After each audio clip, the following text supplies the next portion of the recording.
अस्सलाम वालेकुम मोअज़्ज़ज़ ख़वातीन व हज़रात, प्रोग्राम राइट एंगल के साथ मैं हूं अली मुमताज़। नाज़रीन, आज के प्रोग्राम में हम कोरोना वायरस की तीसरी वेव और जो शिद्दत इख्तियार कर चुकी है, जिसकी वजह से अब अलार्म साइंस बज रहे हैं। हर तरफ ये कहा जा रहा है कि एहतियात कीजिए। पहले भी कहा जा रहा था, अब ज्यादा कहा जा रहा है। पहले भी लोगों की तरफ से लापरवाही थी, अब भी लोगों की तरफ से लापरवाही है, लेकिन अब उम्मीद करते हैं कि लापरवाही नहीं होगी या आहिस्ता आहिस्ता कम हो जाएगी। क्योंकि अगर ऐसा नहीं होगा तो सबको ये बताकर एहतियात करने को कहा जा रहा है कि आप ये देख लीजिए कि आपके पड़ोस में क्या हो रहा है, भारत में क्या हो रहा है, जो हमसे इकोनॉमिकली भी बेहतर है और वहां पर जो सेहत की सहूलियात हैं वो हमसे बेहतर हैं। वहां पर वैक्सीनेशन जो अब तक हुई है वो तकरीबन आप समझिए कि 14 करोड़ की आबादी को वहां पर अब तक वैक्सीनेशन दी जा चुकी है। मजीद वहां पर वैक्सीनेशन की जरूरत है। उनके पास वैक्सीनेशन के लिए जो रॉ मटेरियल है वो भी कम पड़ गया है, जिस पर भारत में जो उनका सेंटर है, सीरम इंस्टीट्यूट है, वहां से ये रिक्वेस्ट पुट की गई है अमेरिका को और ये कहा गया है कि जो अमेरिका की तरफ से गुज़श्ता साल पाबंदियां लगाई गई थी रॉ मटेरियल जो वैक्सीन के लिए मुतवक्का तौर पे यूज हो सकता था उसकी एक्सपोर्ट पे, उस पाबंदी को हटाया जाए ताकि वो रॉ मटेरियल भारत पहुंच सके और वैक्सीनेशन और मजीद डोजेस तैयार की जा सकें। पाकिस्तान में हम ये जानते हैं कि हमारे यहाँ सबसे कम एंड बहुत ही कम जो है हमारे पास अब तक वैक्सीन आई है, और गो के कल भी एक हमारे पास खेप पहुंची है, लेकिन वो फिर भी कम है।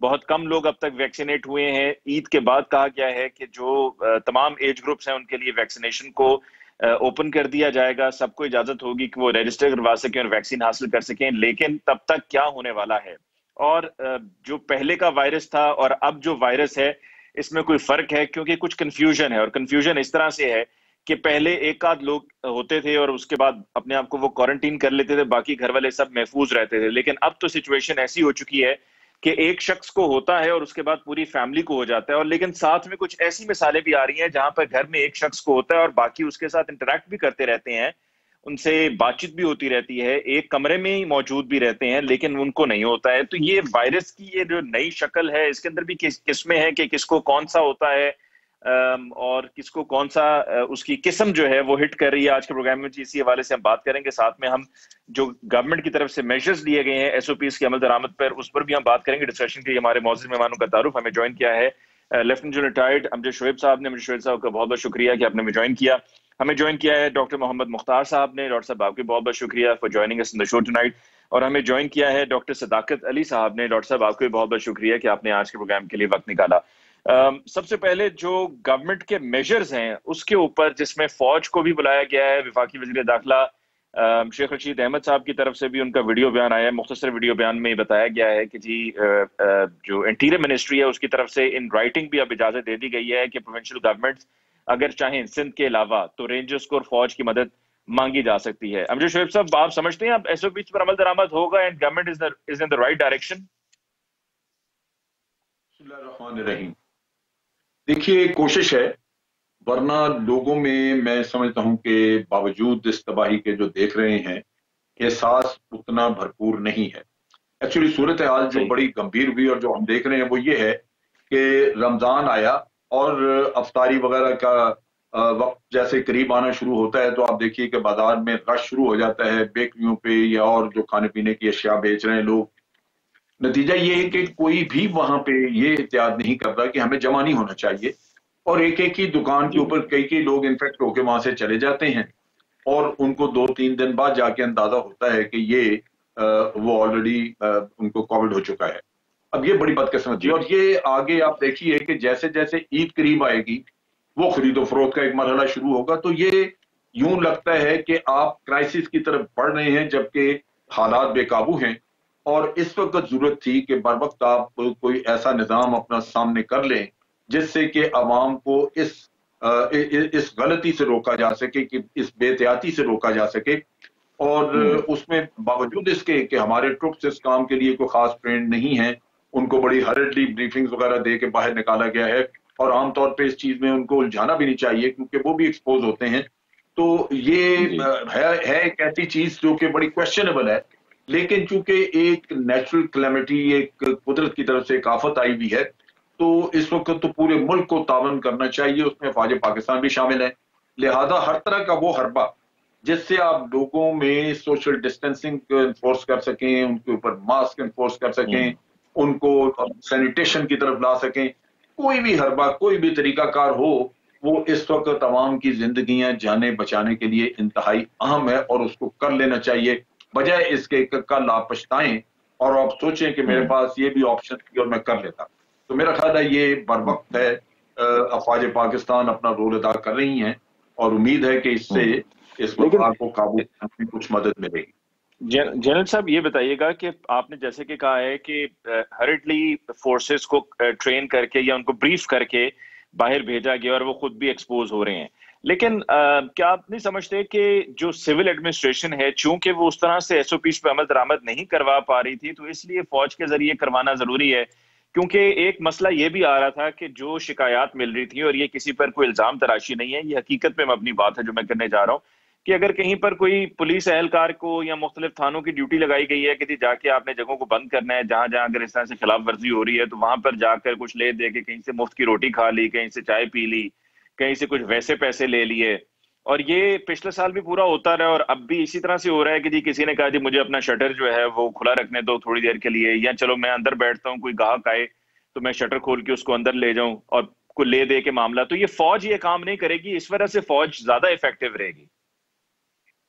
देखिए, मेरे एक जानने वाले यहाँ पे रावलपिंडी राजा बाजार तो नहीं कहनी, सिटी सदर रोड पे उनका कारोबार है और वो मुझे पता चला कल कि वो वहां पे अपना शटर इसी तरह उठा के तो अंदर जाके वो अपना कारोबार वार करते हैं, पीछे से दाखिल होते हैं और फिर शटर गिरा लेते हैं और जब कोई माल देना होता है तो वो बैक डोर से या शटर थोड़ा सा उठाया उसमें से गुजार दिया। तो मैंने उन्हें कहा, ये तो आप बड़ी गलत हरकत कर रहे हैं और अब चूंकि आर्मी वगैरह भी आ गई है तो मेरा ख्याल है कि आप लोगों को इस चीज से एहतियात करनी चाहिए। तो उनका जवाब ये था कि जनरल साहब, अगर तो पुलिस ने पकड़ा, लेकिन अगर आप फौज ने कोई पकड़ा तो फिर आप देख लीजिए कुछ आपने मदद करनी है। तो मैंने उसको यही जवाब दिया, मैंने कहा कि ये हमारे बस की बात नहीं है। तो मकसद कहने का ये है कि पुलिस की हद तक तो वो सब जानते हैं कि हमने कैसे काम करना है। ये बदकिस्मती है। मकसद ये है कि वो शख्स खुद अपनी जान से खेल रहा है, लेकिन हमें ये कहानी सुना रहा है जैसे ये उसकी एक फतह का निशान। ये तो मैं समझता हूं कि न सिर्फ अपनी जिंदगी बल्कि बहुत सारे और इंसानों की जिंदगी को खतरे में डाल है। तो वो बात आपकी दुरुस्त है कि हो सकता है सिविल साइड पे ये हमें दुश्वारी हो, कंप्रोमाइज लोग मिल जाएं, लेकिन मैं समझता हूं कि इस वक्त सीरियसनेस हर सेक्टर में दिखाने की जरूरत है। सिविल स्ट्रक्चर हमारा डेफिनेटली इतना डेवलप नहीं है, इतना स्ट्रांग नहीं है कि हम उनसे ओपनली इलेक्शन करवा सकें, हम उनसे सेंसस करा सकें, हम उनसे मुल्क के वो बड़े बड़े काम करवा सकें। हमें लेनी पड़ती है अफवाज पाकिस्तान से मदद, तो ठीक है, ये कौमी मसला है, उसमें मैं समझता हूँ बावजूद इसके मैं परेशान हूँ इस चीज से कि अगर खुदा न खास्ता इस एक्सपोजर से ये बीमारी अफवाज पाकिस्तान में आ जाती है तो वो एक बहुत बड़ा सानहा होगा, बहुत बड़ी मुसीबत बन जाएगी। सो बहुत एहतियात की जरूरत है। लेकिन जहां बाकी कौम इस वक्त एक मुश्किल में घिरी हुई है, अफवाज भी वो चीज आपके लिए मदद करने के लिए बाहर निकले हुए हैं, तो हमें तावन करना चाहिए ताकि वहां पे बदमज़गी ना हो। मुझे एक और जो चीज इसमें प्रॉब्लम करती है वो ये है कि हमारे लोग जो है आर्मी ये पब्लिक हैंडलिंग या पब्लिक डीलिंग, पब्लिक के साथ इंटरेक्शन करने के लिए इनकी कतई कोई ट्रेनिंग नहीं होती। तो उसमें यह भी खदशा होता है कि किसी को कोई बात कह दी तो वो नाराज होगा, वो एक आपको एडवर्स कमेंट्स आपके लिए, क्योंकि पहले यहाँ पे आर्मी बैशिंग का एक ऐसा शुगल चला हुआ है पाकिस्तान में। बिल्कुल। तो this can also be a very dangerous thing कि ये एक दूरी ना पैदा करे। तो उसमें बावजूद हमने लोगों को बड़ी ब्रीफिंग दी हुई है कि वो बड़ी एहतियात करें, लोगों से मोहब्बत से पेश आए, लेकिन क्या वाकई सारे मोहब्बत की जबान को समझेंगे, ये भी एक सवाल। ये बहुत जरूरी है जी। डॉक्टर मुख्तार साहब, आपकी तरफ आते हैं। ये बताइएगा कि आप तो इन तमाम बातों को समझते हैं कि वैक्सीन की डेवलपमेंट क्या है, कैसे होती है। आपको लगता है कि जो वैक्सीन बनी हुई है मुख्तलिफ कंपनीज की, दुनिया भर में जो सप्लाई हो रही है, पाकिस्तान भी आ रही है, ये जो अभी करंट वेव चल रही है और जिसके बारे में कहा जाता है कि ये एक नया स्ट्रेन है, नई किस्म है, नया वेरिएंट है, उस पर ये इफेक्टिव है? बहुत मेहरबानी जी आपकी। असल जो इशू है वो ये है कि इस वक्त जैसा कि आपके नॉलेज में है, तकरीबन कोई 88 वैक्सीन ऐसी हैं जो क्लिनिकल ट्रायल्स में आई हुई हैं और 184 ऐसी हैं जो कि डेवलप हो रही हैं। क्योंकि ये कोरोना का इशू इतना सवेयर था कि everybody got involve with this one. तो अब जितनी वैक्सीन आई हुई भी हैं तो दे आर नॉट 100% प्रोटेक्टिव। वो ऐसे है कि अगर आप वैक्सीन ले लेते हैं तो आपको खुदा ना करे कोविड-19 फैलाने वाला वायरस आपको इन्फेक्ट करता है तो आप में बीमारी की अलामत इतनी ज्यादा नहीं होगी। दूसरी बात यह है कि अभी तक इस चीज को देखा जाना है कि क्या वो लोग जो वैक्सीनेटेड हैं क्या वो वायरस को ट्रांसमिट कर सकते हैं या नहीं करते। मैं वायरोलॉजिस्ट हूँ, 20 साल वायरसेस को स्टडी किया है और इन्हीं डेंजरस वायरसेस को स्टडी किया है और मेरी डेली बेसिस पर दुनिया के जितने भी वायरोलॉजिस्ट हैं जिनके साथ मैं काम करता रहा हूँ डिस्कशन होती रही है। हम सब खुद भी परेशान हैं कि we are not able to understand this one कि ये वायरस जो वायरसेस के कैरेक्टरिस्टिक हैं उनको भी नहीं ओबे कर रहा। इसने सारे के सारे सिस्टम को जो है ना डिस्टर्ब करके रख दिया है। और आप जो फरमा रही हैं जैसे कि ये वैक्सीन इफेक्टिव होगी वेरिएंट्स के लिए, तो I have to be honest with you, it's yet to be seen. क्योंकि जैसे ही एक वेरिएंट जो है ना जो वायरस है अगर वो अपने आप को चेंज कर लेता है तो क्योंकि वैक्सीन का काम ये होता है कि वो बहुत स्पेसिफिक होती हैं। वैक्सीन की जो ब्यूटी है वो स्पेसिफिसिटी होती है। अब ये है कि एक स्पेसिफिक चीज के अगेंस्ट हमारी बॉडी ने डिफेंस सिस्टम तैयार कर लिया, अगर उससे थोड़ी सी भी चेंज होके आ जाती है तो that could be an issue. लेकिन इसको अभी साइंस देख रही है और अल्लाह करे कि ये जो वैक्सीन अवेलेबल हैं इसमें डॉक्टर साहब ये भी जरा फरमाइएगा कि कुछ ये भी डिस्कशन चल रही है, कहीं कुछ हलकों में ये भी कहा गया, सुनने में आया कि जो सबसे आखिर में बन रही है या जो सबसे आखिर में पास हो रही है और फिर मार्केट में आ रही है उसके इफेक्टिव होने के ज्यादा चांसेस हैं, क्योंकि उसकी जो वैक्सीन डेवलपमेंट है वो जरा देर से हुई और इस दौरान में ये नया स्ट्रेन भी आ गया था, तो लिहाजा उस स्ट्रेन के मुताबिक भी उसको एडजस्ट किया गया। जी, इसमें बात यह है कि ये वायरस कंटिन्यूअली चेंज हो रहा है। ये नहीं कि 1, 2 या 3 स्ट्रेन आ गए। इसमें जो वायरोलॉजिस्ट हैं और जो पूरी वर्ल्ड हेल्थ ऑर्गेनाइजेशन है इसमें 2 किस्म के हैं ग्रुप्स ऑफ वायरसेस। एक होते हैं जिन्हें हम वेरिएंट ऑफ कंसर्न कहते हैं और दूसरे होते हैं variant of interest. Variant of interest की काफी सारी किस्में आ गई हैं, लेकिन वेरिएंट ऑफ कंसर्न जिसमें ये बरतानिया का एक आइसोलेट है, दूसरा ब्राजील का है और तीसरा मेरे ख्याल में शायद अफ्रीका का एक है। और अभी ये जो वेरिएंट इंडिया में इट लुक्स लाइक कि ये जो नया वेरिएंट है जिस पर इंडिया ने तवज्जो नहीं दी and what we are hearing के I mean it's a very sad, it was just like a heart breaking कि अभी थोड़ी देर पहले मैं एक इंटरनेशनल रिपोर्टर की न्यूज वो सुन रहा था, उसकी रिपोर्ट, उसने कहा कि पीपल आर डाइंग लाइक के फिश को जो है ना जैसे पानी से बाहर फेंक दिया जाता है। So this is a very sad I mean for everyone on this earth, let me tell you.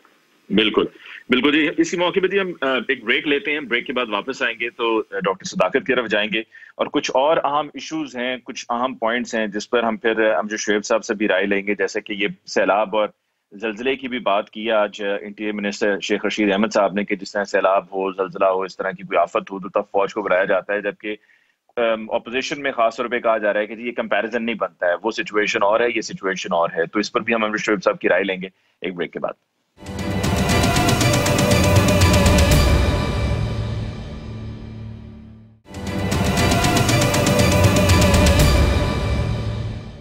नाज़रीन, ब्रेक के बाद एक दफा फिर आपको कहते हैं खुशामदीद। डिस्कशन को आगे बढ़ाते हैं। डॉक्टर सदाकत अली साहब आपकी तरफ आते हैं।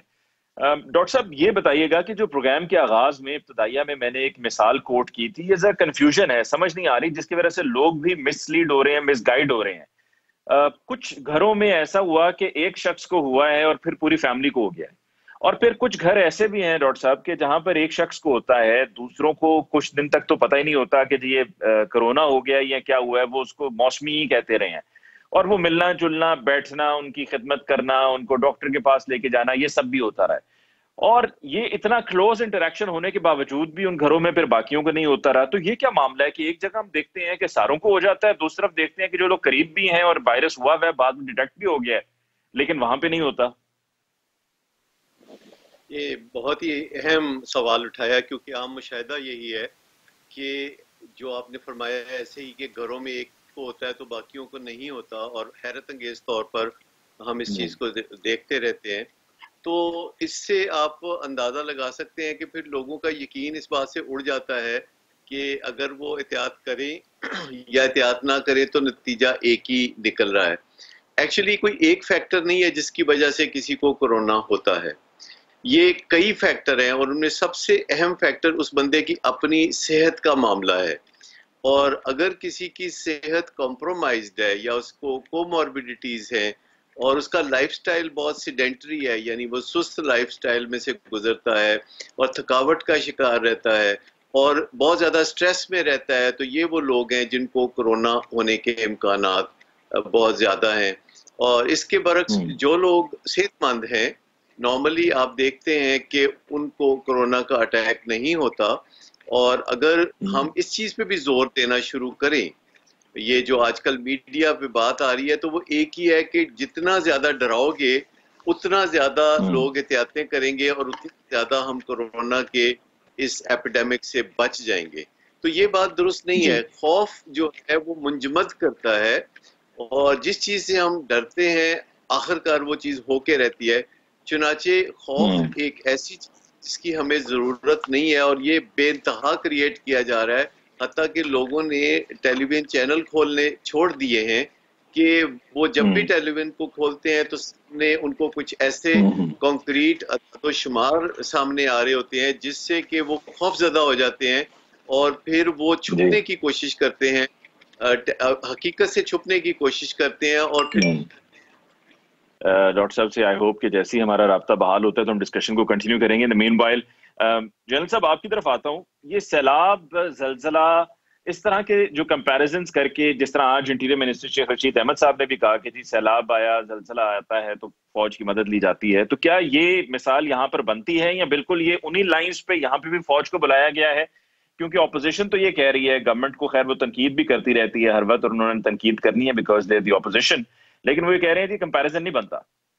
देखिए मेरा ख्याल है तनकीद बेजा है, उसको समझने की जरूरत है। देखिए सैलाब या जलजला ये बड़ा एक अमूमी सा एक मसला है जो कि अक्सर औकात होता रहता है। जलजले भी आते रहते हैं, सैलाब तकरीबन हर साल आता है। लिहाजा फौज पाकिस्तान ने इस चीज को एक रूटीन समझ के हमेशा के लिए एक ट्रेनिंग करके रखी हुई है, इसके लिए इक्विपमेंट तैयार करके रखा हुआ है। और जब भी सैलाब का सीजन आने वाला होता है उससे पहले आप देखेंगे कि हमारे ट्रुप्स वगैरह, उनके ऑफिसर्स ये बाहर जाके मुख्तलिफ इलाके देख लेते हैं कि यहाँ पे पॉसिबिलिटी है कि ये बंद कमजोर है या फला जगह ऐसी है जो वल्नरेबल है, तो वो तैयारी होती है उनकी। लिहाजा वो एक रूटीन है जी। ये जो चीज है ये तो पूरी दुनिया पहली दफा फेस कर रही। ये तो वो जो स्पेनिश फ्लू था उसके बाद 100 साल के बाद ये पहली दफा एक चीज आई है। लिहाजा इसके लिए कोई भी तैयार नहीं। आप इसका मुवाजना कैसे करेंगे? एक चीज जो अक्सर हर साल होती रही वो, और एक जो 100 साल बाद आज हो गई और किसी को भी सही पता नहीं कि उसको हैंडल कैसे करना है, और लोग मुख्तलिफ तरीकों से टकरे मार रहे हैं, तो आप उसका मुवाजना करने निकल आए हैं। यानी ये निरी सियासत है और बदबख्ती वाली सियासत है, इसके अलावा और कुछ नहीं है। कि आप बजाय इसके कि इस वक्त जो दुनिया में एक आफत आई हुई और खास तौर पे आपके हमसाया मुल्क में, और फिर डर ये है कि पाकिस्तान में न बढ़ जाए, आप सर जोड़ के बैठें और सोचें कि यहाँ पे इसको कंट्रोल करने के लिए क्या ताउन किया जा सकता है। उसकी बजाय आप इतने बदबख्त हैं कि आप ये सवाल उठा रहे हैं कि जिसका उससे कंपैरिजन नहीं बनता। कंपैरिजन होगा कैसे? ये कोई सालाना इशू तो नहीं है। ये तो सारी कौम जो है वो पहली दफा इसको हैंडल कर रही है, सारी दुनिया पहली दफा हैंडल कर रही है, और इसका कोई सही, जैसे भी डॉक्टर साहब भी बयान कर रहे थे, यानी वायरस की पूरी समझ नहीं अभी तक आपको कि ये बिहेव कैसे करेगा और क्यों कर रहा है ऐसे। तो आप टकरे मार रहे हैं, उसके स्पेन नए आ रहे हैं। दूसरी तरफ जनरल साहब ये भी बताइएगा, कुछ गवर्नमेंट की डिसीजन मेकिंग, जी जनरल साहब, गवर्नमेंट की डिसीजन मेकिंग के जिस तरह अभी सिख यात्रियों को आने की इजाजत दी गई, और फिर जब अभी ये तीसरी वेव शुरू हुई थी तो उससे पहले हमने देखा कि हमने ये देखा कि जी लाहौर में जश्न बहारा का ये हो रहा है सारा एहतमाम से, वहां पे लाखों की, हजारों की तादाद में डेली जा रहे हैं, और ओवरऑल देखा जाए तो लाखों लोग वहां पर गए होंगे। और फिर और भी इवेंट्स हैं, सियासी मामलात हैं, दीगर इस तरह की तकारीब हैं, जिस तरह अभी ये NA-249 का इलेक्शन भी होने जा रहा है, और वहां पर मैंने सुना है कि पाकिस्तान पीपल्स पार्टी ने कहा है, सईद गनी साहब का बयान मैं पढ़ रहा था कि जिन्होंने कहा है कि हम ये वहां पर इंतखाबी जलसा भी करेंगे। तो ये सिख यात्रियों को बुलाना, फिर बाकी भी तमाम पॉलिटिकल मामला चलना, तो क्या ये हमारी अपनी भी नालायकियां नहीं है या हमारी अपनी गलतियां हैं, हमारे गलत फैसले हैं जिसका हम ये खमियाजा भुगत रहे हैं? देखिए जी, ये सिख यात्रियों को बुलाना तो इंतहाई अहमकाना हरकत थी। आप सोचिए कि हम अपने मुल्क में लोगों को ये मना कर रहे हैं कि नमाज तरावी जो है वो घर पे पढ़ ले, हम उनको जुमा के इज्तिमा वगैरह से रोक रहे हैं, हम मसाजिद में हमने ये चीजें रोकने की कोशिश की।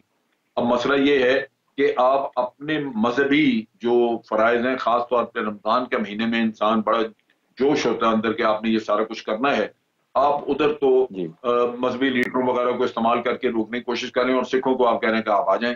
ये तो जुल्म है अपने मुल्क के साथ कि एक यहाँ पे जब हम बात कर रहे हैं कि भारत में एक ऐसा स्ट्रेन जो म्यूटेट करके नया निकला है, जो गालिबन ज्यादा लीथल है, जो गालिबन जिसके ऊपर वैक्सीन असर नहीं कर रही है, और वहां क्राइसिस बनी शायद इसी वजह से है। हम भारत से लोगों को इधर, सारी दुनिया बंद कर दी अपने मुल्क को कि बाहर से कोई आए ना, तो आप उसी जगह से लोगों को इधर आने की इजाजत दे रहे हैं। ये तो मैं समझता हूँ कोई तुक नहीं नजर आता मुझे इस फैसले में, ये इंतहाई गलत फैसला है। इसी तरह जो आपने जश्न बहारा वगैरह किया, ये कोई वक्त है जश्न बहारा का? जश्न वहां होते हैं जहां लोगों की जिंदगियां आसान हो, जहां जिंदगियां और खुशियां मनाने का कोई वक्त हो। ये तो शोक का वक्त है। यहाँ दुनिया मैं यानी पहली दफा जिंदगी में देख रहा हूँ कि अक्सर घरों में किसी न किसी का कोई जानने वाला जो है वो दुनिया से रुखसत हो गया। यानी जिस किसी से बात करते हैं वो अपने किसी न किसी रिश्तेदार का बता रहा है। तो क्या ये जश्न बहारा का वक्त है? तो मतलब ये है कि फैसले भी बड़े गलत हैं, वो हुकूमती सतह पे हों या पॉलिटिकल पार्टीज के हों। जैसे आप वहां ये जो 249 में जो जलसे की बात कर रहे हैं, ये बहुत सारी चीजें, इलेक्शन का जलसा, इलेक्शनियरिंग करनी है आपने, ये खुदगर्जी है। आपको अपने मुफाद से आगे कुछ नजर नहीं आ रहा, दुनिया जिए मरे जो भी हो। तो मेरा ख्याल है कि इसकी मजम्मत करनी चाहिए, हुकूमत हो या कोई भी। ये इंसानी जिंदगियों से खेलने वाला काम नहीं इनको करना चाहिए। और ये तो बहुत ही, मैं समझता हूं कि इसमें जनरल साहब आप समझते हैं कि इलेक्शन कमीशन को भी इलेक्शन मुलतवी कर देना चाहिए? देखिए जी, इलेक्शन कमीशन सोया हुआ है, ये तो उनको खुद करना चाहिए हालात देख के, वरना तो पॉलिटिकल पार्टियां तो अपने मफाद में ये नहीं करेंगी काम। किसी ने भी नहीं कहना कि इसको, क्योंकि वहां पे उनको नजर आ रहा है कि भाई हमारा कोई समझता मैं जीत जाऊंगा, वो क्यों छोड़ेगा। तो ये बड़ा जरूरी है कि इलेक्शन कमीशन इसको कहते रोल अदा करे, कि वो खुद ब खुद उसको कहेंगे जी जब तक मुल्क में कोरोना के हालात इंप्रूव नहीं होते हम इलेक्शन नहीं कराएंगे, क्योंकि पॉलिटिकल पार्टियां बंद नहीं होती।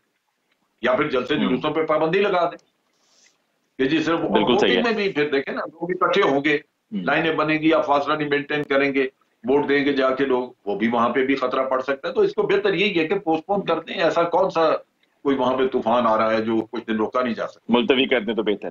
ठीक है जी। डॉक्टर सदाकत साहब, सेहतमंद की डेफिनेशन क्या है? हम किसको सेहतमंद कहेंगे? ये अवाम जानना चाहेगी, देखने वाले ये जानना चाहेंगे कि जी सेहतमंद कौन है?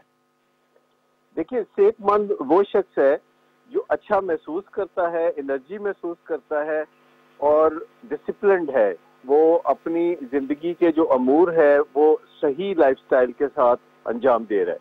तो मैं जो बात कर रहा था वो ये थी कि जो डराना है ये दुनिया में कभी भी कामयाब नहीं हुआ। तारीख गवाह है कि जब भी वबाएं आती है तो महज आप अगर डराते हैं तो उससे कोई मुस्बत नतीजा नहीं निकलता। आपको अवाम को बताना होगा कि वो करे क्या। आप आधा पैगाम तो जरूर दें, यानी ये कि एहतियात करें, लेकिन ये कहने की जरूरत नहीं कि अगर एहतियात नहीं करेंगे तो इंडिया जैसा हाल हो जाएगा। लोग डॉक्टर मुख्तार साहब ये बताइएगा कि इस वायरस से हमारी जान कब छूटेगी? कि पिछला साल हमने देखा बड़ा मुश्किल का था, बड़ा परेशानी का साल था, लोग घबराए रहे, लोग बड़ा कारोबार भी लोगों के तबाह हुए, और फिर जैसे ही सन 2020 खत्म हो रहा था तो हम ये उम्मीद कर रहे थे कि 2021 जो है वो बेहतर होगा। तो 2021 में जब हम दाखिल हुए हैं तो उसमें तो और भी ज्यादा बड़े मसाइल हमें नजर आ रहे हैं, और यूं ही लग रहा है कि जिस तरह हम अभी भी 2020 मार्च में बैठे हैं, अप्रैल में बैठे हैं 2020 के, और वही सब कुछ हो रहा है दोबारा से। तो इससे जान कब छूटेगी इस वायरस से? जी इंशाअल्लाह जी, इससे जरूर जान छूटेगी। और अगर हम पेंडेमिक की हिस्ट्री देखें तो 1918 में, आज से तकरीबन 100 साल पहले, एक वायरल इन्फेक्शन आई थी जिसे स्पेनिश फ्लू कहते हैं। उससे भी एग्जैक्टली सेम सिचुएशन थी। उस वक्त साइंटिफिकली भी वर्ल्ड इतनी एडवांस नहीं थी, वैक्सीन वगैरह भी इतना ज्यादा नहीं था। सो अब हम बेटर सिचुएशन में हैं इंशाअल्लाह। Hopefully we will hear some good news soon कि एक ऐसी चीज एग्जिस्ट करती है जिससे ओवरऑल जो है ना ये इन्फेक्शन जो है ना इसको कंट्रोल किया जा सकता है। सो इसमें I think we should keep, आप देखें अगर हम प्रिकॉशनरी मेयर अडॉप्ट कर लें, so there is no problem with that one. आप फेस मास्क पहने, आप फिजिकल डिस्टेंसिंग एक्सरसाइज करें, आप अपने जो हैंड वॉशिंग है, थिंग लाइक दैट वन, उनको एक्सरसाइज करें। जहाँ पे ये 100% एक्सरसाइज हो रहा है, पीपल आर रिलेटिवली सेफर, और इससे होता यही अच्छा, है इसमें कि डॉक्टर मुख्तार साहब basically, कलाम के लिए माजरत, ये बताइएगा कि क्या आपको ये यकीन है कि जो वैक्सीनेट हो रहे हैं वो सेफ हैं? जी, वैक्सीन बेसिकली ऐसे होता है कि इंसानी जिस्म को आप लड़ाई के लिए, फाइट के लिए तैयार करते हैं वायरल इन्फेक्शन के लिए। तो इसलिए हमारे यहाँ जो पार्टिकुलरली जो साइनोफार्म की वैक्सीन आई हुई है, क्योंकि अब वैक्सीन के कई प्लेटफॉर्म आ गए हैं, ऑलमोस्ट 10 से ज्यादा प्लेटफॉर्म हैं।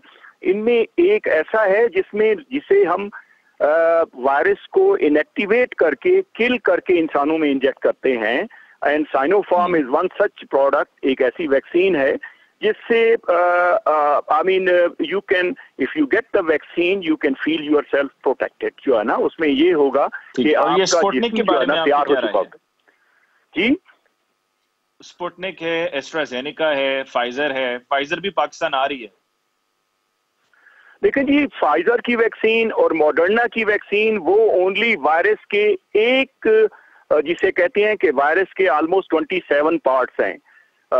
अब ये है कि अगर ये वायरस चेंज ना हो रहा होता तो let me share with you कि इस फाइजर या ये जो स्पुतनिक की वैक्सीन है या ये जो मॉडर्ना की वैक्सीन है, एस्ट्राजेनेका की वैक्सीन है, इनसे बेहतर वैक्सीन कोई हो भी नहीं सकती थी। एंड पार्टिकुलरली क्योंकि जो फाइजर है और जो मॉडर्ना की वैक्सीन है वो एक नई टेक्नोलॉजी है, mRNA टेक्नोलॉजी उसके थ्रू बनाई गई है, जो है ना। लेकिन उन बदकिस्मती कंपनी के लिए भी और इंसानियत के लिए भी ये है कि ये वायरस अपने आप को बड़ा जल्दी चेंज करके अपने इन्फेक्शन रेट को बढ़ा रहा है। वो एक हमारे लिए चैलेंज है। ठीक, हमें जी इस मौके पे एक ब्रेक लेनी है। हम ब्रेक के बाद लौट के आएंगे, डिस्कशन को कंटिन्यू करेंगे। हमारे साथ रहिए।